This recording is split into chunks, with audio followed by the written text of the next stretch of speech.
Agora são 8h24. Vamos fazer aí a análise do cenário político brasileiro. O nosso convidado hoje é Cláudio Gonçalves Couto, cientista político, coordenador do mestrado profissional em Gestão e Políticas Públicas da Fundação Getúlio Vargas. Oi, Cláudio, bom dia. Bom dia, tudo bem? Tudo bom. Cláudio, vamos começar aqui por um fato pitoresco, vai? Para dizer pouco. Um garçom, né, lá nos Estados Unidos, recebeu o Bolsonaro na churrascaria. Ele se diz aí de centro-esquerda, apoiaria aí o Fernando Haddad, né, para a campanha à presidência da República e, enfim, recebeu ali o presidente Bolsonaro, tirou foto e tudo, né? Enfim, são coisas aí que o presidente Bolsonaro teve que passar, né? Por essa acho que ele não esperava, né, Cláudio? Só para a gente começar aqui com uma coisa mais leve. Esperamos agora que ele não mande deportar esse garçom, né? Porque com o acordo que ele tem mantido com o Trump de deportação de brasileiros, inclusive Sim. aceitando o recebimento de aviões fretados, o garçom corre risco. Eu ficaria esperto se fosse ele. Perfeito. Pois é, falando justamente disso, Cláudio, a gente tem aí esse processo de definição, né, do candidato que vai ser o adversário do Donald Trump nos Estados Unidos. A gente viu mais uma vez que a política brasileira, que o presidente Jair Bolsonaro é muito alinhado com o presidente Trump. Como é que você vê, por exemplo, a situação do Brasil, a situação do presidente Bolsonaro no caso de uma derrota de Donald Trump na eleição dos Estados Unidos? Olha, eu creio que ele entra numa enrascada, né? Isso por quê? Porque a opção do Bolsonaro foi não de um alinhamento diplomático, do estabelecimento de boas relações com um país com o qual o Brasil, inclusive, tem uma longa história de relações. É bom lembrar até de uma brincadeira que, à época, o ainda presidente Lula fez com relação ao Bush, quando o chamou de companheiro Bush, né? É claro que eles têm posições políticas muito diferentes, né? Lula e Bush, mas ainda assim era possível manter um clima amistoso e estabelecer relações do ponto de vista institucional, que é o que os países normalmente fazem na área diplomática. Em vez disso, o que o atual governo procurou fazer foi um alinhamento ideológico, alinhamento não só ideológico, mas também partidário com o presidente americano. De modo que se amanhã ganha um opositor dele, do Partido Democrata, seja o Bernie Sanders, seja o que parece cada vez mais provável, o Biden, a relação deve ficar muito difícil com o governo americano, porque, afinal de contas, o governo brasileiro teve uma escolha aí que foi uma escolha complicada, que é apoiar um dos lados da disputa política interna. E, normalmente, o que os países fazem é não se posicionar com relação à disputa política interna dos seus parceiros, né, tanto no plano comercial como no plano diplomático. Então, se ganha um opositor do Trump, o que, inclusive, com a crise econômica que se avoluma, com as dificuldades que o coronavírus gera, agora com mais esse problema relacionado ao petróleo, enfim, a gente está entrando numa maré muito difícil. O crescimento da China para esse ano é previsto como zero, e aí, se for um crescimento zero da locomotiva do mundo, tudo se complica. E aí o Trump deve se complicar, o Bolsonaro também deve se complicar, e essas relações vão ser realmente problemáticas no próximo período se o democrata ganhar. Ainda falando de Brasil e Estados Unidos, né, Cláudio? Os dois países assinam aí acordo de cooperação militar, né? O que isso pode significar, hein, na sua opinião? Olha, é preciso ver os detalhes desse acordo, né? A gente ainda não sabe exatamente o que vai ser especificado, e qualquer acordo dessa natureza precisa também passar pelo Congresso Nacional. E a gente sabe que o atual governo não tem uma relação das melhores, para dizer o mínimo, com o Congresso Nacional. Recentemente, num evento na Fundação Fernando Henrique Cardoso, o presidente da Câmara dos Deputados, Rodrigo Maia, soltou críticas muito duras ao presidente da República e à relação que ele estabelece com o governo. E veja você, num caso como esse, de uma questão tão delicada como cooperação militar, ainda mais diante desse já discutido aqui alinhamento partidário ideológico do atual governo brasileiro com o governo americano. A questão da cooperação militar é uma questão altamente complexa. Eu duvido que ela fosse caminhar no Congresso com facilidade se tudo estivesse correndo tranquilamente. Nesse cenário, né, de confronto entre os poderes e de desconfiança com relação às relações de Bolsonaro com o governo americano, acho que tudo tem de ser ainda mais difícil. Então, é preciso aguardar para ver primeiro os detalhes do acordo e, segundo, ver como é que ele vai tramitar, se é que vai tramitar, no Congresso Nacional. Agora, a gente tem também, Cláudio, a notícia hoje, né, de que as bolsas asiáticas também da Europa estão despencando, né, por conta da queda do preço do petróleo, e isso pode acabar afetando a economia brasileira também, que não anda bem. E você acha que, em relação justamente à questão do ministro Paulo Guedes, ele acaba correndo risco ali no governo Bolsonaro, dada a falta de resultados que foi apresentada até agora? Olha, eu acho que o grande risco do Paulo Guedes se deve primeiro às características desse governo. Nós estamos falando de um governo altamente instável, que cria problemas o tempo todo, que é um governo produtor de crises, né? E produz crises para si próprio. Eu gostava de dizer, antes mesmo da eleição, que quando já se falava que Paulo Guedes seria o ministro da Economia do Bolsonaro, que ele me parecia um pouco daqueles guarda-chuvas de camelô, que dificilmente resistem à primeira tempestade. E, pelo jeito, a primeira tempestade está chegando, a gente poderá testar se isso efetivamente vai acontecer.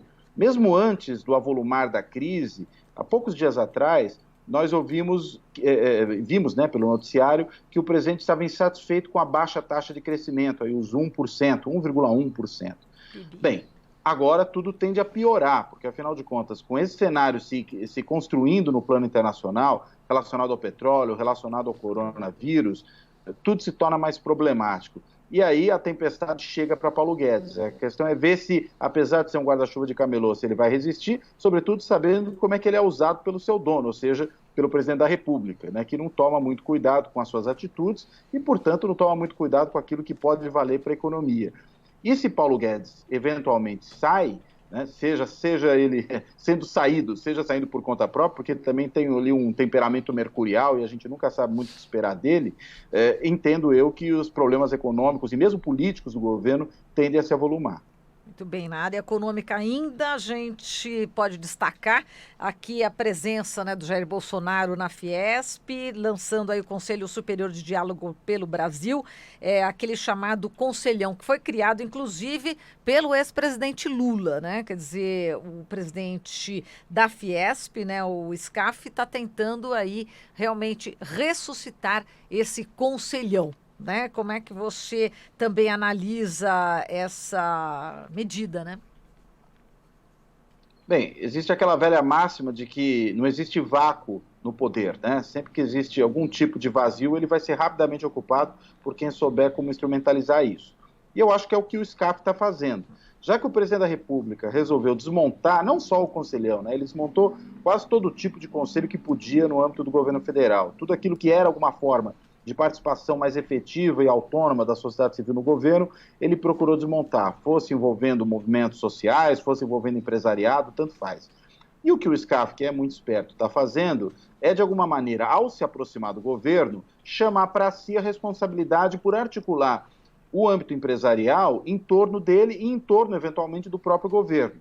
Com a vantagem de que fica perto dele, lhe fortalece. A gente sabe que ele é alguém com projetos políticos próprios bastante arrojados, né? Foi candidato a governador, já foi candidato a prefeito, enfim, mudou de partido várias vezes, se aproximou de diferentes apoiadores e agora deve se aproximar, como está se aproximando do governo, pelo menos enquanto o governo foi interessante para ele.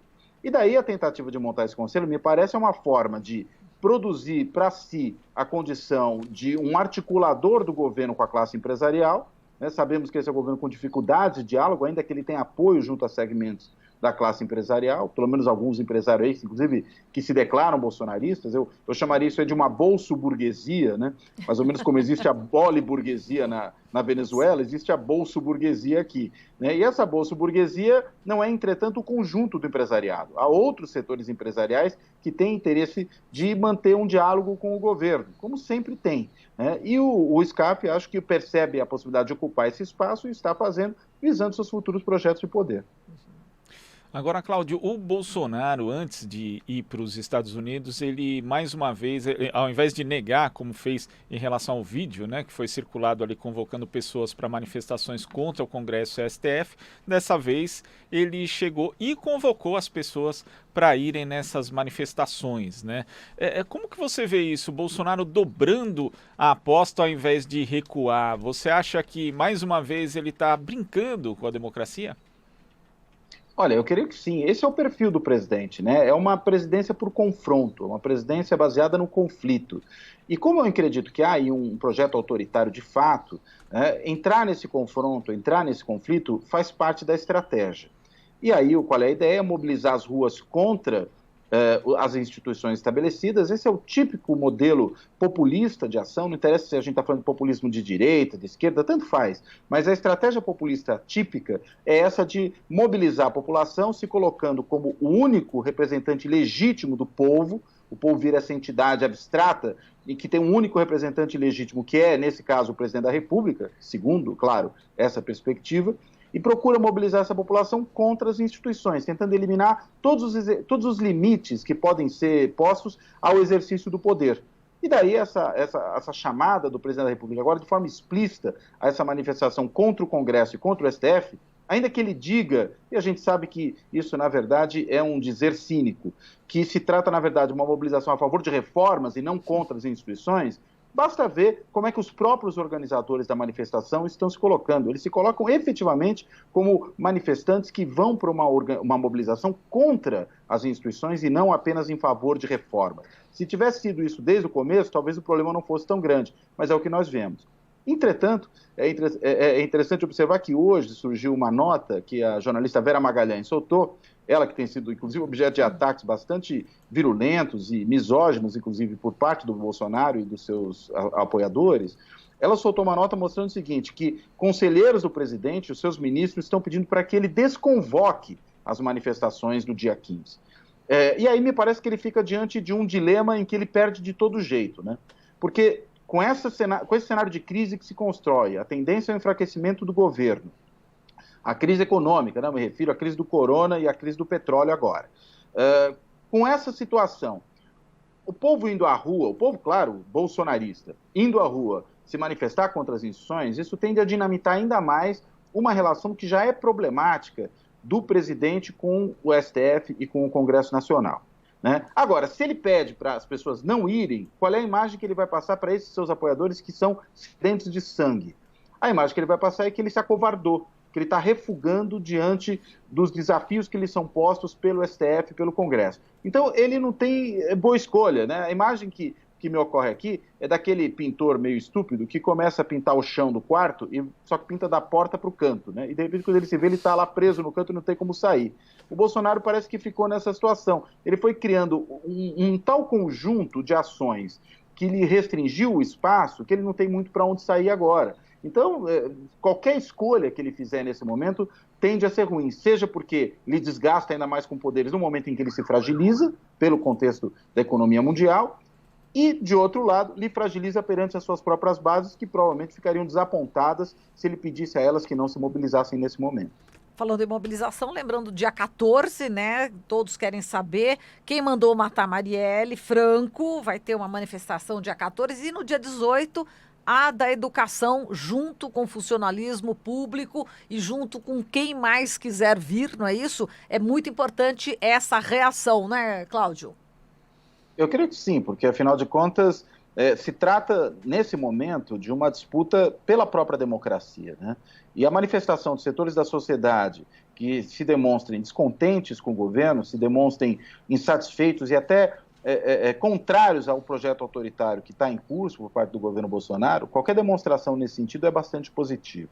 Vale lembrar que, inclusive, circulou aí há uns dias atrás, nessas convocações, para a manifestação a favor do Bolsonaro e contra as instituições, um vídeo que é até grotesco, né, de um cavaleiro medieval, parece um pouco uma versão pastiche do Monty Python, né, ou do Brancaleone, um negócio esquisito, né? E esse cavaleiro aí que aparece com o escudo de uma organização que chama Lux Brasil, né, essa é uma organização que ela é financiada por aquele Dalsóquio, Emílio Dalsóquio, que é um dono de transportadora no Sul, que foi um dos responsáveis pelo lockout na época da chamada greve dos caminhoneiros, mas que teve elementos de lockout, que é um apoiador muito grande do Bolsonaro, já foi fotografado ao lado do Bolsonaro com a camiseta, inclusive, da organização, entregando a camiseta do Bolsonaro, ao lado do ministro Ventrable, né, com a camiseta também, e o próprio ministro usando essa camiseta, e um dos colunistas que escreve no site dessa organização É um professor lá do Rio Grande do Sul, o sobrenome dele é Pugliese, agora me escapa o primeiro nome, do Rio Grande do Sul não, desculpa, em Santa Catarina, que é um nazista, né, que inclusive tem na casa dele uma piscina adornada com a suástica no chão. Isso foi até divulgado esses dias, as fotos, o nome desse professor, e ele é um colunista que, inclusive, no dia 8, né, escreveu um artigo, dia 8 ou dia 7, na verdade dia 7, escreveu um artigo nesse site da Lux Brasil, convocando para essa manifestação contra o Congresso. Então, é desse tipo de gente que o presidente se cerca, né? A gente achava que o nazista podia ser apenas o Roberto Alvim, né? Com aquela emulação de Goebbels, mas vemos que há outros elementos aí com esse tipo de ideário muito próximos do presidente e dos seus ministros chamando para essa manifestação. Então, é realmente algo preocupante, é por isso que é importante que haja também uma resposta do outro lado, né? Uma resposta daqueles que defendem a democracia e se colocam contra esse projeto autoritário do governo. Muito bem, fica aí a dica, dia 14 e dia 18, vamos firmar nessas datas. Cláudio, a gente agradece aqui demais a sua participação, um grande abraço para você e até a próxima. Um abraço, é sempre um prazer. Igualmente, falamos aqui com o Cláudio Gonçalves Couto, cientista político, coordenador do mestrado, profissional em gestão e políticas públicas da Fundação Getúlio Vargas.